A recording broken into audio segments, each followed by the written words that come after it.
오늘은 그리스도께서 다시 오신다 하는 재림에 관하여 생각하겠습니다. 이 재림은 상당히 중요한 주제이기도 하고 또 우리에게도 굉장히 익숙한 단어이기도 하죠. 우리에게만 익숙한 것이 아니고 믿지 않는 사람들에게도 아주 친숙한 단어입니다. 물론 재림이라는 용어는 잘 쓰지 않는다 하더라도 종말에 대한 것은 믿지 않는 사람들도 아주 친숙하게 사용하고 있죠. 종말, 재림, 이 세상은 끝이 올 것이다. 이제 말세다 하는 용어들을 쓰는데요. 따라서 주님께서 다시 오신다 하는 혹은 종말이 올 것이다 하는 이 주제는 우리에게 굉장히 중요한 주제입니다. 사도신경에 하나님 우편에 앉아 계시다가 산자와 죽은 자를 심판하러 오시리라. 이 내용을 지난번에 생각을 하다가 마쳤는데요. 하나님 우편에 앉아 계시다가 예수 그리스도께서 하나님 우편에 앉아 계시면서 하늘에 오르신 그때부터 지금까지 일을 하신다는 점을 생각을 하다가 마쳤죠. 재림까지는 예수님 다시 오신다는 것까지는 시간이 여의치 않아서 생각을 함께 하지 못했는데요. 오늘 재림에 대하여 생각을 하겠습니다. 그리스도께서 하늘에 오르셔서 하나님 우편에 앉아 계신다는 것은 일을 하신다 하는 것을 생각을 했습니다. 하늘에 오르신 그때부터 지금까지 2000년 이상 현재도 계속 일을 하신다 했습니다. 어떤 일을 하시죠? 구체적으로 이 세상을 권능으로 다스리시면서 교회를 보호하고 보존하신다는 것을 생각했죠. 그리스도께서 교회의 머리로, 교회는 자기 몸이니까 당연히 보호하고 보존하시는데 교회가, 그리스도의 몸체가 이 세상 한가운데 있으니까 세상은 끊임없이 그리스도께서 하시는 일을 장애하고 방해하고 발목을 잡고 못하게 하니까, 그런데 자신의 몸체가, 교회가 이 세상 한가운데 있으니까 하나님 우편에 앉아 계시면서 이 세상을 권능으로 딱 주장하시고 다스리시면서 교회를 보호하고 보존하신다 했습니다. 따라서 하나님 우편에서 교회를 위하여 세상까지도 주장하시고 다스리신다 하는 것을 생각했습니다. 이 점이 교회에 속한 자라면 큰 위로이다 하는 것을 생각했죠. 하나님 우편에 예수님께서 앉아 계신다 하는 이 고백을 할 때 주님의, 그리스도의 몸에 속한 지체라면 큰 위로를 받는다는 점을 생각했습니다. 이렇게 하나님 우편에 앉아 계시며 교회를 은혜로 다스리시고 세상도 권능으로 다스리시다가 살아있는 자들과 죽은 자들을 심판하러 다시 오신다 하셨습니다. 예수님께서 다시 오시는 이 재림을 생각할 때 먼저 왜 오시는가 하는 것을 생각할 필요가 있죠. 예수 그리스도께서 무슨 목적을 가지고 재림하시죠? 다시 오시는 목적은 지금까지 하신 일을 완성하시러 오십니다. 예수님께서 십자가에 달리셔서 구원의 일을 하셨고, 그리고 하늘에 오르셔서 하나님 우편에 앉아 계시며 다스리시는 일을 하시고, 그리고 다시 오셔서 재림하셔서 지금까지 하신 일을 완성하시러 오십니다. 종결하러 오시는 것입니다. 재림하시는 목적은 주님이 하시는 일을 완성하시러 오신다 하는 것을 생각해야 하죠. 좀 더 구체적으로 오늘 52문의 질문에서 말을 하는데요. 그리스도께서 살아있는 자들과 죽은 자들을 심판하러 오신다고 고백을 하죠. 예수님께서 이 땅에 오시는 목적을 구체적으로 말하면 심판하러 오시는 것입니다. 이 땅에 오셔서 살아있는 자들과 죽은 자들을 심판하심으로 구속의 일을 완성하십니다. 종결하십니다. 심판을 행하지 않으시면 지금까지 하신 일이 종결이 안 되니까 심판하시러 다시 오십니다. 구체적으로 살아있는 자들과 죽은 자들을 심판하러 오신다고 하죠. 살아있는 자들은 누굴까요?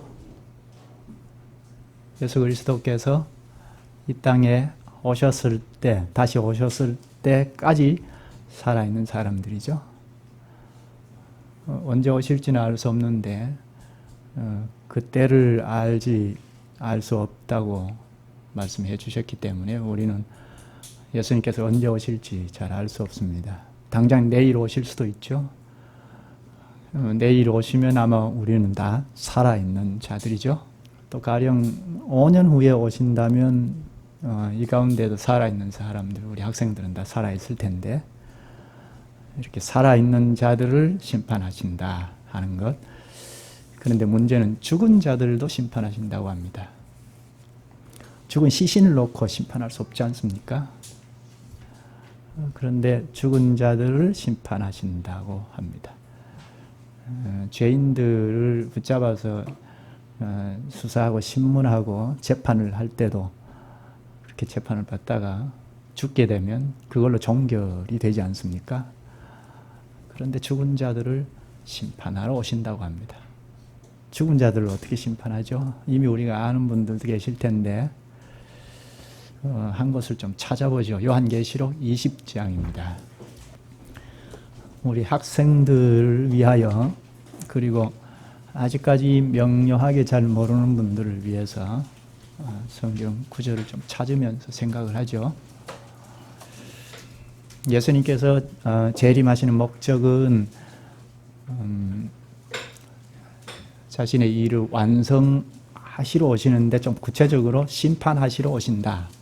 종결하시기 위하여 오신다는 점을 보고 있는데요. 죽은 자들을 어떻게 심판하시는가? 20장 찾으셨으면 먼저 12절부터 좀 보겠습니다. 또 내가 보니 죽은 자들이 큰 자나 작은 자나 그 보좌 앞에 서 있는데, 보좌 앞에, 그리스도 앞에 서 있는데 책들이 펴 있고 또 다른 책이 펴졌으니 곧 생명책이라. 죽은 자들이 자기 행위를 따라 책들에 기록된 대로 심판을 받으니. 여기 죽은 자들이 자기 행위를 따라 책들에 기록된 대로 심판을 받으니 하죠. 그리고 두 가지 책을 말하는데 무엇이죠? 첫 번째 책은 인간의 행위를 기록한 책이고, 예수님께서 심판하실 때 인간의 행위를 따라서 심판한다고 하죠. 그리고 그 밑에 보면 또 다른 책이 펴졌으니 곧 생명책이라 합니다. 인간의 행위를 따라 기록된 책이 있고 생명책이 있다고 합니다. 이 생명책에 관하여는 우리 믿는 사람들이 좋아하는 단어인데요. 이것은 성경 몇 곳에 있는데 예수님도 생명책에 관하여 말씀하신 적이 있습니다. 누가복음 10장에 보면 70명의 제자들을 파송하셨는데 이들이 그리스도의 복음을 전하고 돌아와서 예수님 앞에 보고하기를 주님의 이름이면 귀신들도 우리에게 항복하더이다 합니다. 그때 예수님께서 귀신들이 너희에게 항복하는 것으로 기뻐하지 말고 너의 이름이 하늘에 기록된 것으로 기뻐하라 하십니다. 여기 하늘에 기록된 것이 생명책이죠. 사도 바울도 말했는데요. 빌립보서 4장 3절에 보면 자신을 그동안 도와서 동력자 역할을 해서 협력했던 자들이 생명체에 기록이 되어 있다는 말을 했습니다. 이 생명체에 관하여는 구약에도 이야기를 합니다. 모세 때인데요. 광야로 나온 이스라엘 백성들이 범죄에 빠졌을 때 하나님께서 노하셔서 멸해버리겠다 하십니다. 그때 모세가 이들을 용서해 주십시오. 용서해 주십시오. 그렇지 않으면 내 이름을 생명록에서 제거해 달라고 그렇게 간곡하게 기도합니다. 그때 출애굽기 32장 33절에 보면 여호와께서 모세에게 누구든지 내게 범죄하면 내가 내 책에서 그를 지워버리리라 하십니다. 이렇게 구약이나 신약이나 곳곳에 생명책에 관하여는 기록하고 있는데요. 이 생명책은 하나님의 백성들의 이름이 기록된 책입니다. 성도들의 이름이 기록된 책인데요. 이들은 예수님께서 오셨을 때 영광의 심판을 받을 것입니다. 그런데 여기 죽은 자들이 자기 행위를 따라 책들이 기록된 대로 심판을 받으냐 하죠. 그 죽은 자들이 어떻게 심판을 하는가? 그 다음 구절 13절에 보면 바다가 그 가운데서 죽은 자들을 내주고 또 사망과 음부도 그 가운데에서 죽은 자들을 내주매 각 사람이 자기 행위대로 심판을 받고 14절 사망과 음부도 불못에 던져지니 이것은 둘째 사망 곧 불못이라. 어떤 사람이 바다에 빠져서 죽었습니다. 그런데 예수 그리스도께서 재림하실 때 바다도 죽은 자들을 내어준다고 하죠. 사망과 음부에 처한 자들도 토하여 내준다고 합니다. 다시 부활한다는 말이죠. 죽은 자들이 죽은 상태로 있는 것이 아니고 그리스도께서 다시 오시면 부활하셔서 심판의 부활을 하는 거죠. 심판받기 위해서 다시 살아납니다. 예수님을 굳게 믿은 사람들은 행위대로 심판하여 영원한 영광에 이릅니다. 그러나 불순종하고 산 자들은 행위대로 영원한 형벌을 받을 것입니다. 그때 형벌은 이 세상의 형벌처럼 잠정적인 것이 아니죠. 그때는 끝없이 계속되는 형벌입니다. 야고보서 9장 48절에 거기는 구더기도 죽지 않고 불도 꺼지지 아니하느니라 합니다. 이 형벌의 장소는 예수님께서 바깥 어두운데 내어 쫓으라 하셨는데요. 마태복음 25장 30절에 이처럼 바깥 어두운 데로 상징되는 곳입니다. 하나님과 교제가 끊어지고 내적 외적 고독과 번민이 끝없이 이어지는 것입니다. 그래서 그것에 거하는 자들은 이렇게 외칩니다. 산과 바위에게 그냥 우리를 덮어버려라. 어린 양이 진도에서 우리를 가려달라 합니다. 그러나 아무도 어린 양의 진노에서 피할 자가 없습니다. 영원히 지속될 뿐입니다. 그러니까 예수님의 재림은 참 무서운 것이고 두려운 일이죠. 그런데 이런 무서운 심판을 그리스도인에게는 위로라고 고백을 합니다. 52문에 다 같이 좀 볼까요?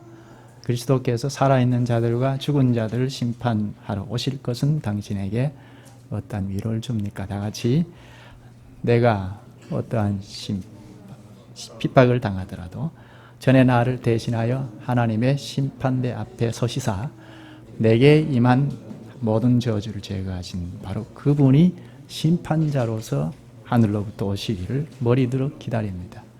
그가 그의 모든 원수들 곧 나의 원수들은 영원한 멸망으로 형벌하실 것이며 나는 그의 택함을 받은 모든 사람들과 함께 하늘의 기쁨과 영광 가운데 그에게로 이끌어 들이실 것입니다.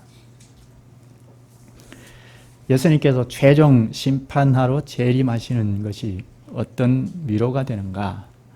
무섭고 두려운 일인데 무슨 위로가 되는가? 52문 첫 번째는 내가 어떠한 슬픔과 핍박을 당하더라도 전에 나를 대신하여 하나님의 심판대 앞에 서시사 내게 임한 모든 저주를 제거하신 바로 그분이 심판자로서 하늘로부터 오시기를 머리들어 기다립니다. 이렇게 고백하죠.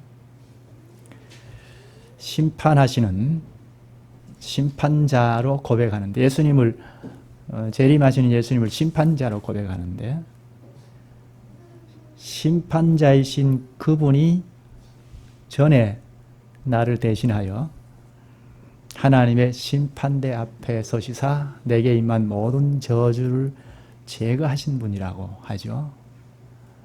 전에 하나님의 심판대 앞에 서시사 내게 임한 모든 저주를 제거하셨다고 하는데요. 이것은 예수님께서 십자가에 달리셨을 때 나를 구원하셨다는 거죠. 나를 구원하신 그분이 재림하시면서 심판자로 오시니까 두렵지 않고 오히려 위로가 된다는 것입니다.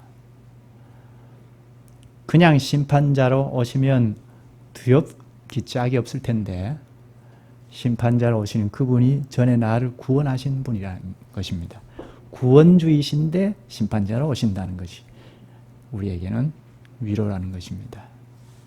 우리에게 위로라는 것은 심판자이신 그분이 우리의 신령한 머리이시기 때문입니다. 심판자로 오시기 전에 하나님 우편에 앉아 계실 때 이미 그의 몸체인 교회를 그리고 교회에 참여한 지체인 나를 보호하시고 보존하셨던 분입니다. 그분이 심판자로 오시니까 위로라는 것입니다. 그 다음에 보면 그가 그의 모든 원수들 곧 나의 원수들은 영원한 멸망으로 형벌하실 것이며 합니다. 이것이 위로이죠. 여기 그리스도의 모든 원수들 곧 나의 원수들은 영원한 멸망으로 형벌하신다 하는 이것이 우리에게 위로라는 것입니다. 여기 그리스도의 모든 원수들 곧 나의 원수들이라고 합니다. 그리스도와 나를 같이 놓고 말하죠. 그리스도와 나를 동류로 놓고 이 자체가 큰 위로이죠. 그리스도하고 나를 같이 놓고 고백하는 이 자체가 위로이죠. 이것은 그리스도께 속한 자만이 누릴 수 있는 위로입니다. 그리고 그리스도의 원수들 곧 나의 원수들은 영원한 멸망으로 형벌한다 합니다. 여기서 하나 생각할 점인데 지난주에 누가 질문한 것이기도 한데요. 예수님께서 이 땅에 오셔서 가르치실 때 산상수훈에 나오는데요. 마태복음 5장에 나오는데 원수를 사랑하라 하지 않습니까? 그런데 여기 고백에서는 52문인 고백에서는 우리의 원수들은 영원한 멸망으로 형벌한다. 그래서 위로다 하는데 예수님 가르치심과 다르잖아요. 예수님은 원수까지도 사랑하라고 가르치셨는데 여기는 나의 원수가 멸망당하는 걸 보고 위로라고 하는 것이 이게 가능한 일인가 할 수 있죠. 여러분 어떻게 생각합니까? 원수를 사랑하라는 말씀과 예수님께서 다시 오실 때 그 원수들을 영원한 형벌로 멸망한다 하셨는데 어떻게 해석을 해야 할까요? 예수님께서 가르치신 원수를 사랑하라는 이 원수는 여기서 고백하는 원수와 다르죠. 여기서 고백하는 원수는 제1의 원인자인 예수 그리스도의 원수라고 하죠. 그냥 평이하게 우리의 원수라고 하지 않고 예수 그리스도의 원수, 곧 나의 원수라고 하죠. 그리스도의 원수는 예수님 다시 오셨을 때 그냥 두면 안 되죠. 그냥 두면 그야말로 우리의 구원주이신 그분이 재판자로 오신다 하더라도 우리 큰 위로가 안 되죠. 괴로움이죠. 예수 그리스도의 원수들이 그때도 그대로 있다면 괴롭지 않습니까? 지금도 괴로운데 예수 그리스도의 원수들은 어떤 자들입니까? 그리스도께서 하늘 보좌 우편에서 머리로 자신이 십자가에 죽으시고 얻으신 몸체, 수족들을 이 지상에 세우시고 마지막 사역을 수족 노릇에서 감당하도록 이 지상 위에 교회를 세우셨는데, 이 교회를 끊임없이 방해하고 잘 못 서도록 하는 자가 원수 아닙니까? 끊임없이 발목을 잡고 이리저리 방해하고 적극적으로 방해해서 교회를 못 서게 하는 자들이 그리스도의 원수 아닙니까? 왜 그렇습니까? 배후에 물론 사탄이 이런 일을 하는데요.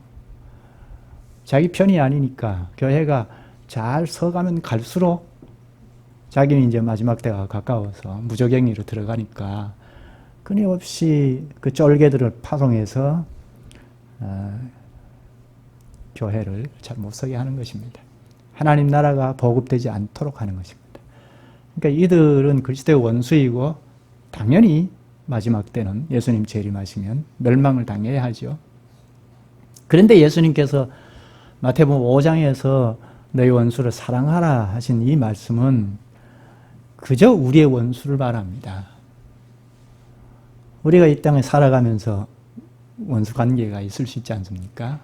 이들은 사랑을 해야 한다 하고 가르쳐 주셨습니다. 왜 그렇습니까? 이들이 언젠가는 그리스도 앞에 굴복해서 우리와 함께 형제가 될 수 있기 때문입니다. 그리스도의 복음을 받아서 우리와 동일하게 그리스도의 지체 노릇할 가능성이 있기 때문에 너희들의 원수는 사랑해야 한다 하고 가르쳐 주셨습니다. 이렇게 좀 구분하면 어렵지 않죠.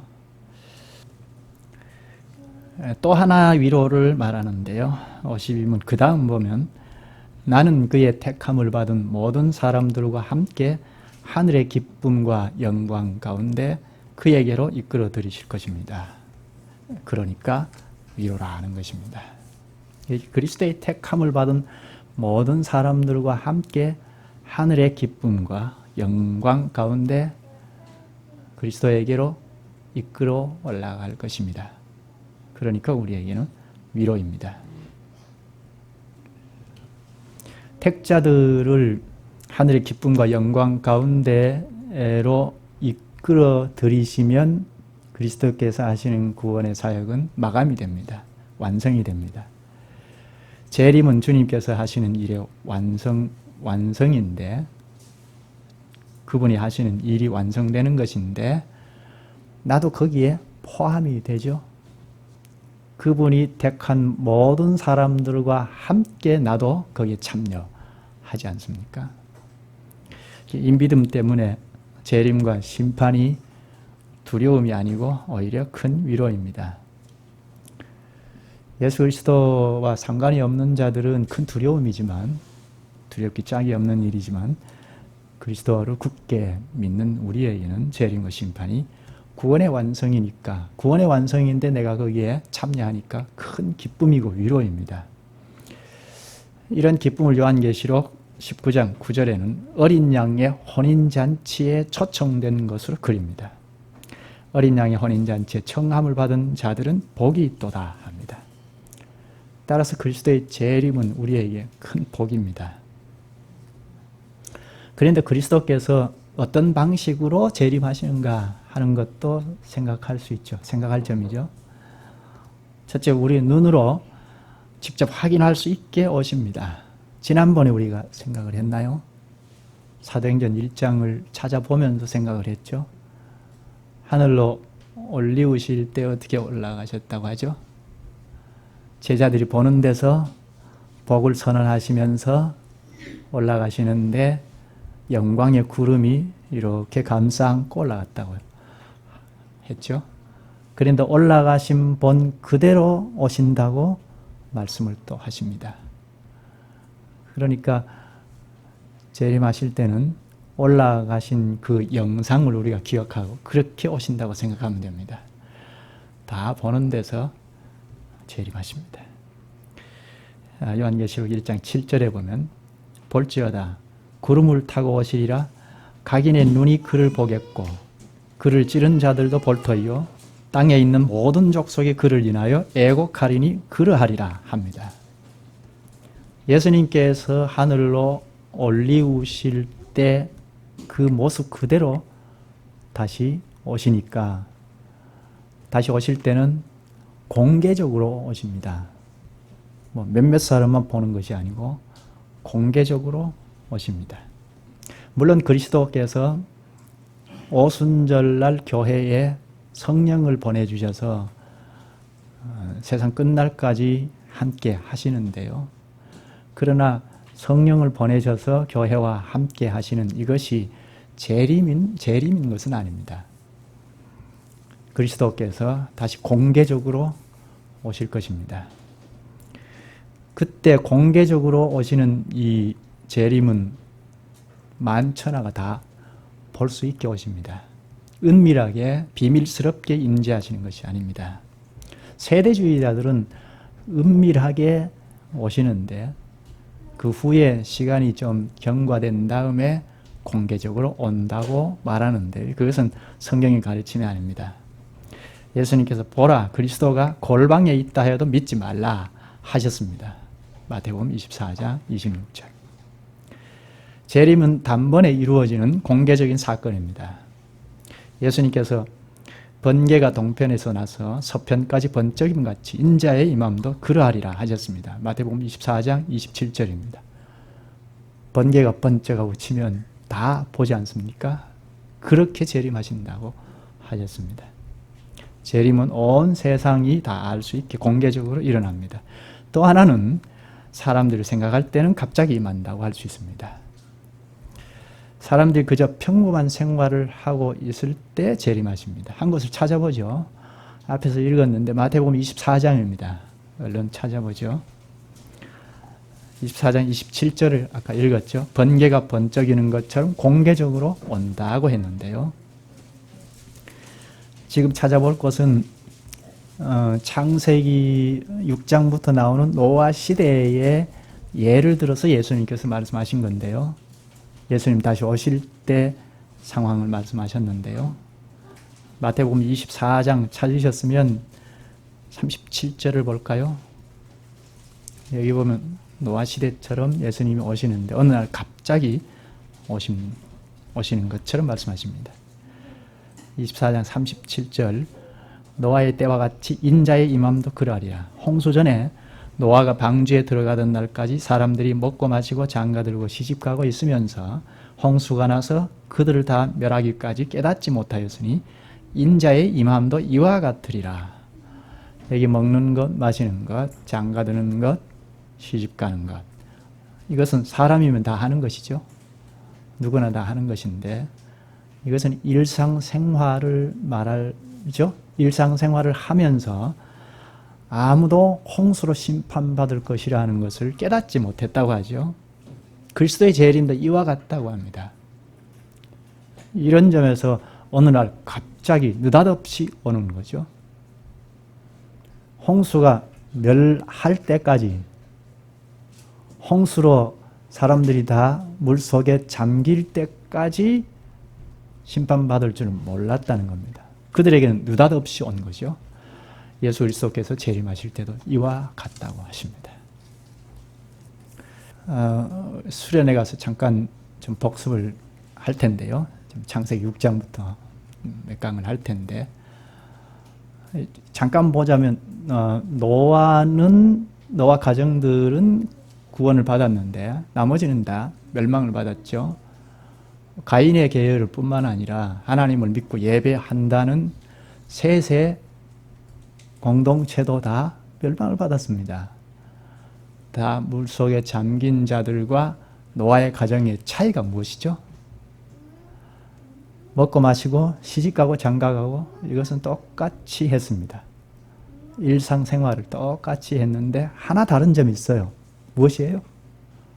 노아는 줄기차게 하나님께서 하신 말씀을 순종한 것입니다. 그것이 멸망받은 사람들과 다른 점입니다. 일상생활을 똑같이 하지만 오늘날에도 예수님 재림할 때도 세상 사람들과 멸망받을 사람들과 똑같은 생활을 하지만 다른 점은 그리스도께서 하신 말씀을 끝까지 믿고 순종하는 것이 다른 점입니다. 하나님의 말씀을 불순종하는 사람들에게는 어느 날 갑자기 재림하시게 됩니다. 재림하실 때 징조를 가르쳐 주시기도 했습니다. 예수님께서 징조를 가르치셨는데요. 방금 본 마태복음 24장 14절을 볼까요? 24장 전체를 봐도 좋겠는데요. 14절을 보십시다. 이 천국 복음이 모든 민족에게 증언되기 위하여 온 세상에 전파되리니 그제야 끝이 오리라. 어떻게 하면 끝이 온다고요? 그리스도의 복음이 온 세상에 증거가 되면, 전파가 되면 끝이 온다고 말합니다. 예수님께서 재림하실 징조로 생각할 것 하나가 그리스도의 복음이 만방에 전하게 된다는 것입니다. 그런데 그리스도의 복음이 만방에 전달이 되어서 여기저기 교회가 서는데 배교도 전 세계적으로 일어나는 것이 말세의 징조 중에 하나입니다. 24절을 볼까요? 거짓 그리스도들과 거짓 선지자들이 일어나 큰 표적과 기사를 보여 할 수만 있으면 택하신 자들도 미혹하리라. 할 수만 있으면 미혹하니까 교인들이 방황하고 배교하게 됩니다. 그리스도의 복음이 만방에 전해져서 온 세계가 다, 교회가 다 서는 일이 생기지만 그에 비례하여 전 세계적으로 교회가 배교한다는 것이 예수님 재림할 때 징조입니다. 지금 그렇지 않나요? 세계적인 추세입니다. 우리 한국이 배교의 현실이 뚜렷하지만 우리 한국만이 그렇지 않습니다. 전 세계적으로 배교의 현상이 일어나는데요. 그러니까 주님께서 오실 때 징조로 가르쳐준 현상이 지금 다 일어나고 있죠. 모든 민족에게 복음이 전파되고 그에 비례하여 교회가 배교해 나가는, 교회의 실질을 잃어버리고 본래 정신을 다 상실하고 명분만 남아서 움직이는 교회의 현실을 말하고 있고, 또 신자라면서도 세상 일에 몰두하고 교회는 교회대로 본연의 임무를 버리고 불법의 사람을 쫓는 일이 많아질 것입니다. 뭐 꼭 그렇게만 살아야 하느냐, 꼭 교회를 그렇게만 이루어야 하느냐 하는 일이 있을 거라는 말입니다. 그리고 불법의 사람, 적 그리스도가 나타나고 대환란이 일어날 것입니다. 이것이 예수님께서 재림하실 때 징조들입니다. 11절을 좀 볼까요? 24장 11절. 거짓 선지자가 많이 일어나 많은 사람을 미혹하겠으며 불법의 성함으로 많은 사람의 사랑이 식어지리라. 그러나 끝까지 견디는 자는 구원을 얻으리라. 돌아가셔서 24장, 마태복음 24장을 한번 좀 읽을 필요가 있습니다. 좀 읽으시면 좋겠습니다. 이런 재림을 맞는, 예수 그리스도의 재림을 맞는 우리가 어떻게 준비하는 것이 옳을까요? 예수님께서 이렇게 가르쳐 주십니다. 누가복음 12장 39절에 보면 너희도 아는 바니 집주인이 만일 도적이 어느 때에 이를 줄 알았다면 그 집을 뚫지 못하게 하였으리라. 이러므로 너희도 예비하고 있으라. 생각지 않은 때에 인자가 오리라 하시니라. 예비하고 있으라 하십니다. 이 말씀이 무엇일까요? 예비한다는 것이 무엇일까요? 마태복음 25장 13절에 보면 예수님께서 깨어 있으라. 너희는 그날과 그 시를 알지 못하느니라 하셨습니다. 깨어 있어라 하십니다. 로마서 13장 11절에 보면 또한 너희가 이 시기를 알거니와 자다가 깰 때가 벌써 되었으니 이는 이제 우리의 구원인 처음 믿을 때보다 가까웠음이라. 재림이 임박했음을 말합니다. 가까이 와 있음을 이야기하죠. 그렇다면 우리가 그리스도인답게 살아야 할 필요가 있습니다.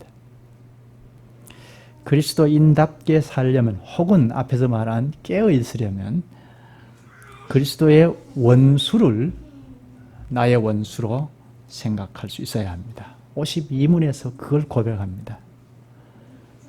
볼까요? 그가 그의 모든 원수들 곧 나의 원수들은 영원한 멸망으로 형벌하실 것이며 나는 그의 택함을 받은 모든 사람들과 함께 하늘의 기쁨과 영광 가운데 그에게로 이끌어 들이실 것입니다.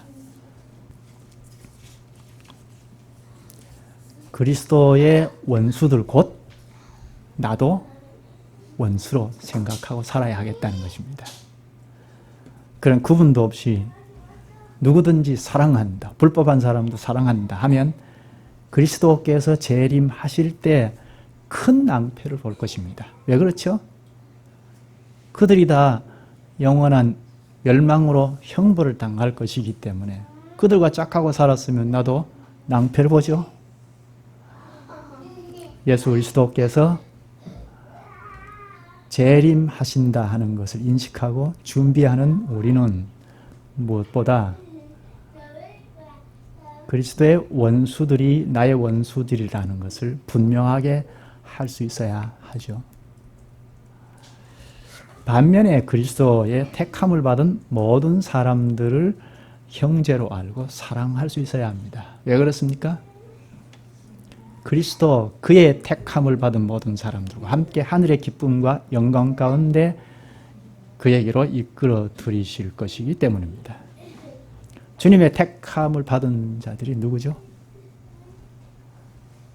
교회를 이룬 지체들이죠. 갈라디아서 6장 10절에 보면 우리는 기회 있는 대로 모든 이에게 착한 일을 하되 더욱 믿음의 가정들에게 할지니라. 모든 사람들에게 그리스도인답게 삶을 나타내 보여야 하지만 더욱이 믿음의 가정들에게 할지니라 합니다. 믿음의 가정들이 누구죠? 교회 식구들이죠. 교회 형제들에게 더욱 그리스도인답게 사랑을 공유하라는 것입니다. 재림에 대한 소망을 가진 자라면 그리스도의 원수들이 나의 원수다 하는 것을 분명하게 하되 그리스도의 택함을 받은 형제들을 사랑해야 한다는 것입니다. 이런 사랑을 누구에게 해야 하느냐? 그리스도의 교회의 지체들에게 쏟아야 한다는 것입니다. 이런 구분도 없이 아무나 사랑했다가 아무나 미워했다 이렇게 하면 곤란하다는 것입니다. 예수님께서 누가복음 21장 34절에 이렇게 말합니다. 너희는 스스로 조심하라. 그렇지 않으면 방탕함과 술 취함과 생활의 염려로 마음이 둔하여지고 뜻밖의 그날이 덫과 같이 너희에게 임하리라. 이렇게 경고하셨습니다. 그리스도께서 머리로 교회를 다스린다는 것을 인식해야 하고 그리고 눈앞의 즐거움을 추구할 것이 아니고 그리스도께서 완성하실 그 나라와 교회를 사랑하고 살아가야 하겠습니다. 이것이 예수 그리스도께서 다시 오시는 재림을 준비하는 자세일 것입니다. 기도하시죠. 걸어가신 주님, 우리 주님께서 심판하러 오실 그때에 산자와 죽은 자들까지 다 일어나서 심판을 받아 영원한 무저갱으로 들어가는 무서운 일이 있을 것이며 그러나 택자는 다 건져내셔서 영원히 주 앞에서 예배하며 살게 하실 것이 없나이다. 그 일을 지금 이 땅에서부터 주님께 굴복하고 그의 몸에 붙어서 사는 자들에게 획득할 수 있도록 다 허락하여 교회로서 나타내셨으며 또한 끝까지 믿지 아니하고 주의 교회를 홀대하고 나가는 자들에게는 이미 차단하고 허락되지 않았음을 다 가르쳐 주시옵나이다.